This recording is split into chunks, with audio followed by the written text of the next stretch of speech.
Hello and welcome to my consultation hour. I am not your professor, nor is this video going to end up being an hour long, so I don't know what I'm on about. So today we are going to address the double whammy of education. It's really a double whammy because it's, you know, it's your fault, and it's also the schooling system's fault. Here's the thing.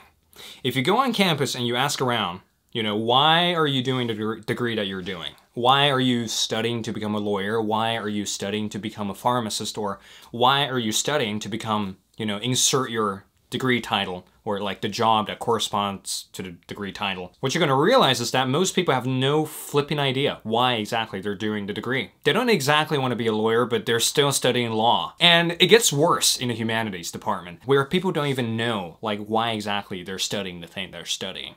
Maybe they can attribute their studies to their love for the subject, their like fascination with the subject. Sometimes they're just there to get the credit points to complete their degree. They're just completing the thing for the sake of completing the thing itself, which is kind of stupid and kind of like monotonous in my opinion. And this entire fiasco sort of got me thinking about the purpose of education, or like why exactly are we studying the kind of stuff that we're studying, especially in the humanities. Because if you're into more of like the technical stuff, for example engineering, for example like biomedicine, or like if you're studying to become a doctor, that's more intuitive than some of the subjects, you know, in the humanities. But if you venture into the field of the humanities, on one hand, professors are too busy dumping knowledge into your brain that they don't actually tell you the purpose of studying history, the purpose of studying philosophy, the purpose of learning how to reason, the purpose of reading into literature. And the second whammy here is that most students, they don't even know, like they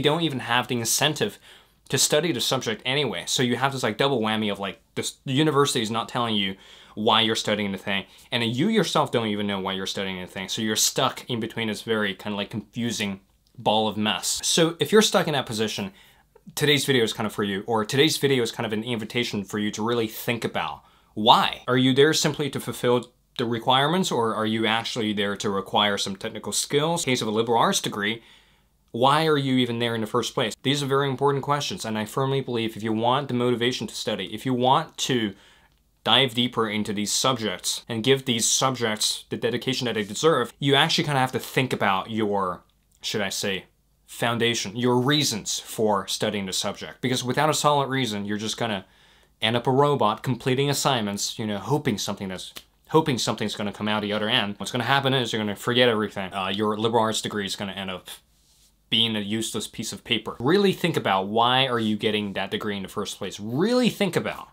the purpose of your education. Really think about the sort of like humanitarian goals with your, you know, degree, with the way that you approach education, because this is gonna change literally everything. This is going to be the difference between you waking up dreading your history class and you waking up getting really like excited about the content you're about to learn. For me, the studies of humanities had always been this process of refining the self, of integrating the self, and of bringing this very fragmented kind of human experience into a cohesive whole. It's a tool for me to understand who I am, and for me to understand where I am in history, and for me to understand the kind of development that's happening around me. So in a sense, history is very important for me. Literature is very important for me. Philosophy, it's very important for me. With a very firm kind of conviction on my part to pursue Studia Humanitatis, to really turn myself into a person that's well-versed in many of these subjects, many of the history books, many of the works of philosophy, and many works of literature. That then fuels my motivation to study. That fuels the kind of dedication that I have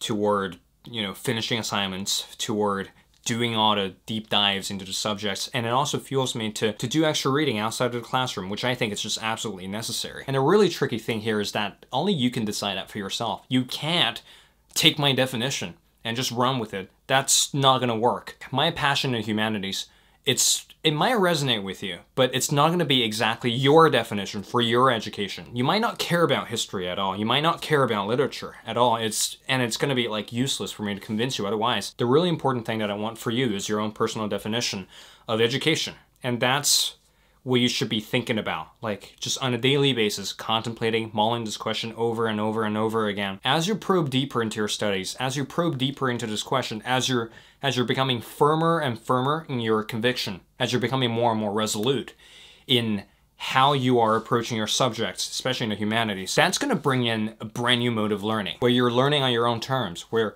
you are comfortable with challenging authorities, where you're comfortable with taking some academic risks, for example, arguing for a point that's not exactly popular. Whereas if you don't have a very firm conviction of why exactly are you getting educated, or why exactly are you going through the schooling process, what's going to happen is you're going to start reading the same books as your peers, you're going to start thinking the same way, you're going to start doing the same line of work, basically. And academic, this entire, journey of pursuing education turns into this very monotonous process of regurgitating stuff and then like vomiting stuff back out on the exam papers, which is just not that exciting. I invite you to really think about why. Very simple question. Why are you studying the stuff that you're studying right now? In fact, you can leave me your reasons in the comment section down below. Why are you doing the degree that you're currently doing? Really think about it. Really think about the purpose or your epistemological foundation for the reason.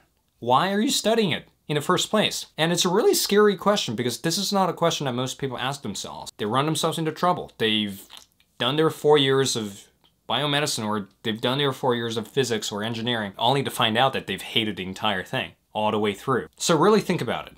Don't fit my definition of studia humanitatis onto your own process of education. Although there are similarities, we're all very different people. I am different from you. The stuff that I love is just drastically different from the stuff that you're potentially into. Discover that for yourself, and this is a really great thinking exercise for you. This is a really great opportunity for you to contemplate, for you to really dig deep into the foundation of your education. And I think that's a really important step for us to turn the tides, to turn education from something that's just monotonous and industrial into something that's really aligned with this idea of education as a means towards becoming better human beings. And that's all I have for this week of my consultation hour. Maybe we should start calling the show that, which is kind of stupid because I'm not a professor. Hope you guys are having a great week, and I shall see you in the next one. Goodbye.